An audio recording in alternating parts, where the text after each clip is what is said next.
Alright, welcome back. So today we're going to be looking at another video on expanding brackets, and just today we're going to be looking at how we expand multiple sets of expansions. So when we have something like this, we're looking to expand both sets of brackets and then simplify any like terms that we have. So let's get started with our first one here. So we have 2x plus 3 plus 4x minus 1. Now, when we're looking at something like this, we have to remember how we are doing this. So again, we're going to use our arrows just purely to demonstrate that we're going to distribute this 2 across both of the terms. And we're going to do the same for the 4 when we get to it. And then once we're done with this, we'll do another line where we simplify. So 2 times x plus 2 times 3. Alright, for the next one, obviously it's going to be with the 4. But we have to remember to be cognizant or aware of the sign. So we have 4 times x and then 4 times minus 1. Plus 4 times x and then plus 4 times, and whenever I am counting negatives, I always just put them in brackets, times negative 1. Alright, 2 times x is just 2x. 2 times 3 is 6. 4 times x is just 4x. And then 4 times negative 1 is negative 4. Now that we've gotten to this stage, we're going to look for like terms. And like terms come in a variety of formats. So our first ones we can look at is obviously our constant values here that have no pronumerals attached. They're going to be like terms. So we are going to combine those. And our second ones that we're going to look at are our any terms that have pronumerals. So our 4x and our 2x are like terms because they share the exact same pronumerals. When we're doing this, it's important to remember that order of the pronumerals doesn't actually matter. So 2ab is a like term with 4ba, right? They can be rewritten. So this is the same as 4ab. So these are both still like terms. They share the exact same pronumerals in both ones. Okay? So now that we've identified that we have some like terms, we can simplify. So let's add our 2x to our 4x, and we'll get 6x. And then we have 6 minus 4, so that's left over positive 2. Right, let's look at the next one. So, expand and simplify. 3 times 2x minus 1 minus 2 times x minus 4. Make that 4 stand out a little bit more. Now, same idea here. We're going to still use our arrows. Again, you don't have to do this. So 3 times 2x. And then plus 3 times our minus 1. Then plus minus 2 times x plus minus 2 times minus 4.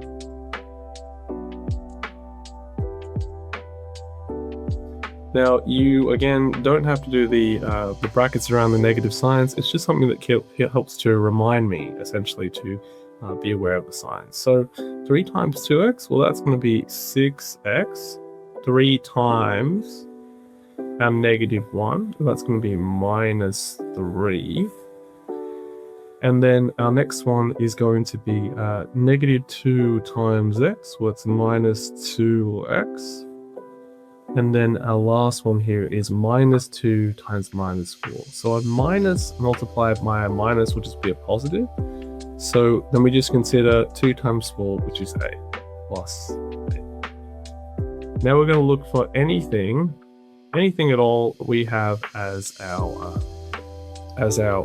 common or our like terms. So our like terms for this one here, obviously we have the same set of pronumerals in these two here. And then we have our two constant terms here. All right, so positive, just imagine there's a positive symbol there, positive 6x minus 2x, right? So it's going to be 6x minus 2x, which is going to be 4x. And then we have a positive 8 minus 3, which is going to be plus 5. So we should end up with 4x plus 5 as our simplification of this entire expression up here. And that's why this is so useful, is that we can, if we've got a large complex expression and we want to use it from further mathematical operations, it is much better that we simplify it down first. All right, let's look at our next one. So for our next one, we have 5x plus 2 plus 3, 2x minus 1. Okay, same idea. 5 times x is just going to be 5x. 5 times positive 2 is 10. And then again, you don't have to do the arrows, that's why I'm not doing it this time. And then 3 times 2x is going to be plus 6x. And then 3 times minus 1 is minus 3. Now we just look for anything that we find as a like terms, and then we simplify. 5x plus 6x is going to be 11x, and 10 minus 3 is just 7.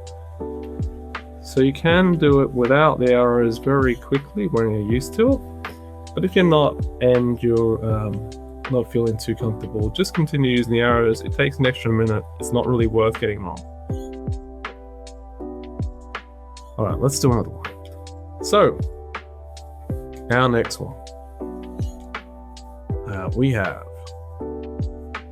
4 times 3x minus 2 minus 3 times 2x minus 5. All right, so 4 times 3x, and then 4 times negative 2 plus 4 times minus 2 plus minus 3 times 2x, and then plus minus 3 times minus 5. Okay, 4 times 3x is just 12x. 4 times negative 2 is negative 8. Negative 3 times 2x is going to be minus 6x. And then minus 3 times minus 5 is a positive, so 3 times 5 is 15. Okay, again, look for those like terms. We have our 12x and our 6x, or our negative 6x here. And we have our two constant terms of minus 8 and positive 15. That means that 12x minus 6x, well, that's just going to be 6x. And positive 15 minus 8, well, that's just going to be 7. That's our answer to this one. Right, and on to our last one for this set. So we have 4y times y plus 2 minus 3y squared minus y. Okay, first one, 4y multiplied by y plus 4y multiplied by 2 plus minus 3 multiplied by y squared plus minus 3 multiplied by minus y.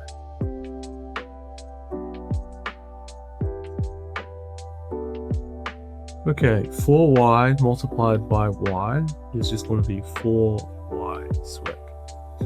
Plus 4y multiplied by 2 is going to be 8y. And then -3 multiplied by y squared is minus 3y squared. And then -3 multiplied by -y is going to be a negative multiplied by a negative, so that's going to be positive 3y. Okay, let's look at here at our like terms. Now, every single one of these has y in them, but that doesn't mean they're like terms. When it comes to powers and like terms, they have to be the same. So only these two would be like terms with each other, and only these two would be like terms with each other. Even though they contain the same pronumerals, we can't add y squared to a y term. Right, so 4y minus 3y squared, 4y squared minus 2y squared, which just leaves us with 1y squared, which we don't write the coefficient out the front for. We just write that as a single y. So we only write coefficients for 2 and greater, or fractional components as well. So then we have 8y plus 3y. Well, that's going to be plus 11y. So y squared plus 11y is our answer. Alright, that's it for this video. Hope that was helpful, and I will see you in the next one.